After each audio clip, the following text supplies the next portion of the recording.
So this is now part 2 of my patella tendon repair recovery. Starts with week 5 and takes you through to week 9. For part 1, just probably look below. I'm sure you can find it. Click on that link. And thanks.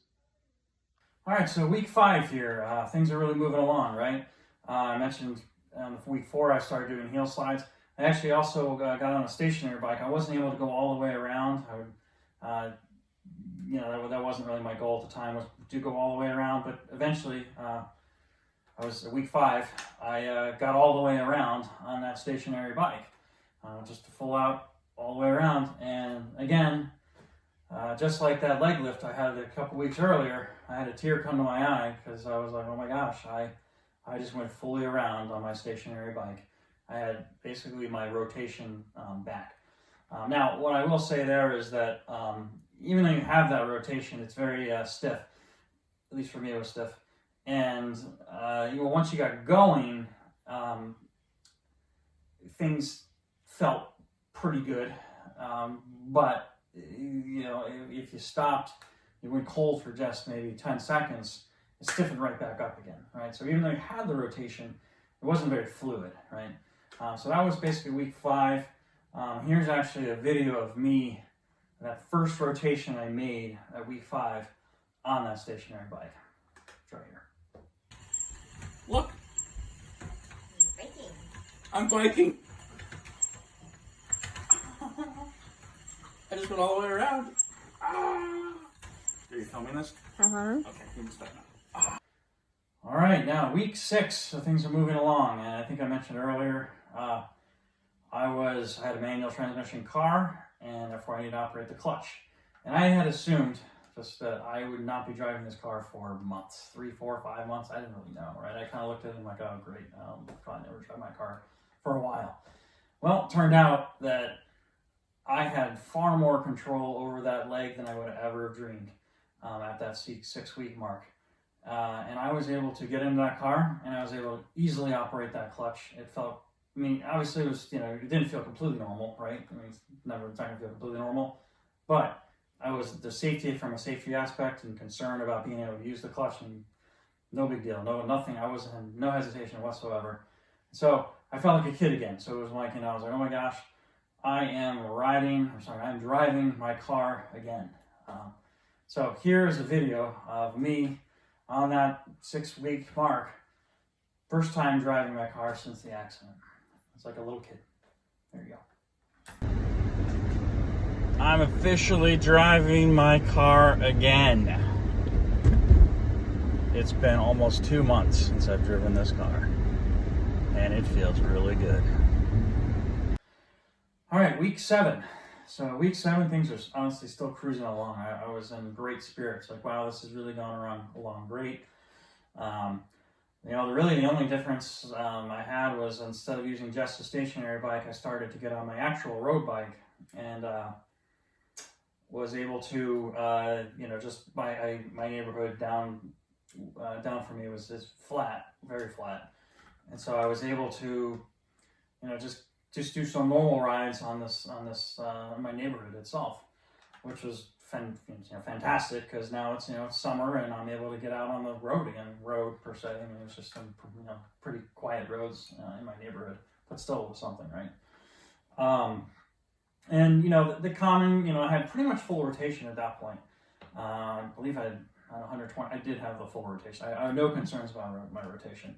I was still doing, I was doing some lunges. I worked at PT, doing lunges, box squats, to try to, get that strength back. PT said, strength will come, so that was great. So week 7, things were going great. I was very happy with the progress. PT said, look, hey, you're doing wonderful. Just, keep doing what you're doing. So great, that's awesome. So that's what I kind of kept on doing. All right, so here I am, week 8. And again, just like week 7, things were going along great. I had that full rotation. I will note that, I kind of said this earlier, the stiffness was there. Once it got hot, like once you're on the bike and moving, it almost at that point actually did start to feel, once I was moving, it felt completely natural. I wouldn't even know I had a knee injury at that point. However, once you got off the bike, and you waited, even 20 seconds, 30 seconds, it would kind of go cold again, and it would start to really kind of tighten up a little bit, right? But it was getting better though. I mean, my first 20 degrees or maybe 25 degrees, I would say, were pretty loose-ish. Maybe 20 degrees were pretty loose. I was still continuing with the heel slides and still continuing. I'm sorry, not the heel slides; those were gone. I mostly did the cycling at that point. Leg lifts, box squats, lunges. Those are all things I was doing to kind of do the strengthening side. Although, honestly, I was mostly focused around that rotation. I really just like to get on that bike, mostly a stationary bike. Sometimes I go in the neighborhood, in the flat parts of my neighborhood.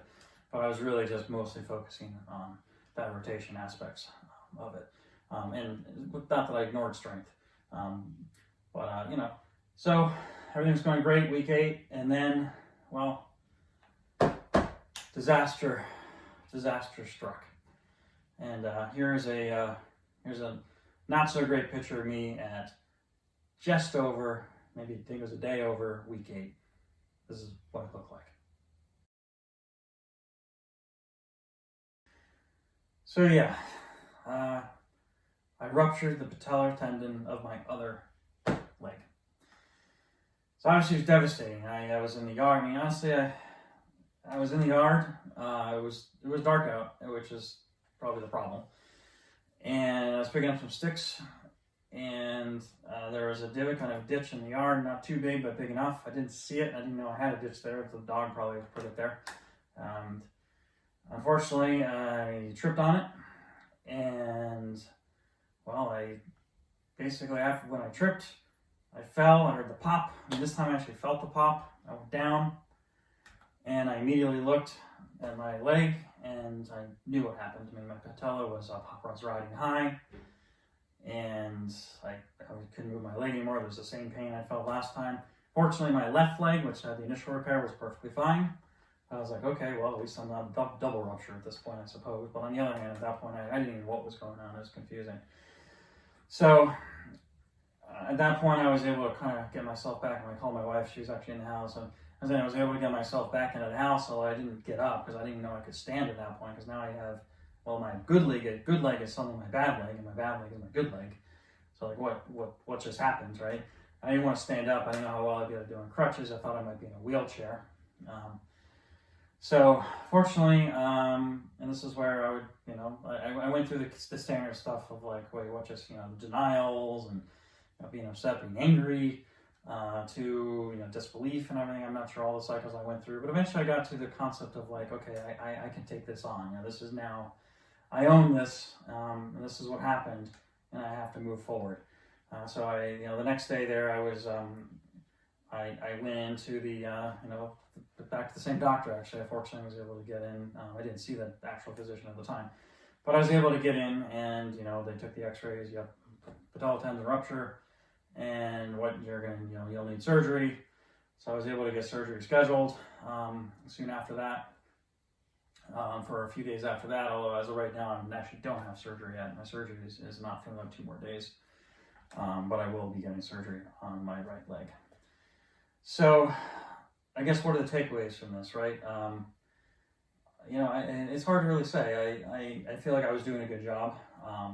The left leg was holding up really well, and one thing I will say out of all this is now I realize how well this leg has done, the things I'm able to do that I didn't think I was able to do with that leg. It's like, wow, okay, it's pretty impressive. It's still hard. Things are different. Some things are easier because you've already been through all this, right? So you kind of know, oh, okay, this is what I can do. But it's harder, right? Because you're working on, hey, I got this leg that used to be, maybe he was, this leg was my little league, the star player of the little league. And next thing you know, I'm telling it, hey, buddy, you're no longer in the little league, you're going to major leagues. And they're obviously not ready for that, right? Or this guy's not ready for that, I should say. But that's pretty much what happened. And so, again, takeaway on that was, I can't tell. I mean, I do know this is common, right? Kyle Newell had both of his popped. His thing popped a couple years apart though, so not during the recovery. The PA I met with, they said, oh, it's reasonably common that you'll see this. One ruptures and then the other one ruptures as well, right? So a lot of that could be, the amount of stress you're putting on that leg. That's kind of what I was saying back in the early part of the video, using that other leg to move the other one around. Was that a good idea? Well, it seemed like a great idea at the time, but maybe was it? Because you're just putting more and more stress on that leg. This leg was doing double duty. And my only guess, a part of this is, it was a tricky fall, I think, possibly. But in the end, was it the fact that this guy had been so stressed out doing all the stair climbing he'd been doing? Every stair I climbed, that's what I use. Every time you're getting in and out of a couch, you're using that weight.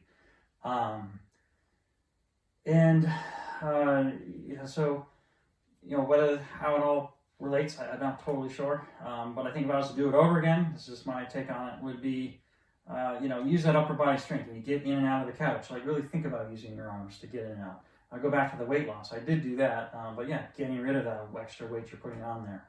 I think that was helpful. I'm not sure it helped here, but I still do believe in that. Using when you're going up and down stairs. This one's harder because you kind of almost have to put the weight on your other knee if you want to plan to climb them. On your good leg, that is. You have to put the weight on your good leg. However, I've gotten to a spot, maybe I can show later, if I create a wide enough of a stance and I use my tiptoes, I can actually take most of that weight off of that other leg that needs to get you up or down, right? And and I can tell now I'm really not putting much stress on it because it doesn't, feels pretty good. So, that so far is my story. I'm now 9 weeks as of today. And actually, as of 9 weeks after Tuesday. So just in 2 days, I'll be 9 weeks. Post-op of this one is still 0. I'm going to be going into surgery on Tuesday. And we will see. I'm hoping it's the same surgeon.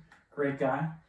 And I really hope that things all work together. And that's about it. Again, I'm going to post more videos as I go through this. If you find it useful, great. If not, that's fine too. Please comment, if you'd like, if any comments, suggestions, anything else, please do. And hey, it's been great talking, and we'll see you soon.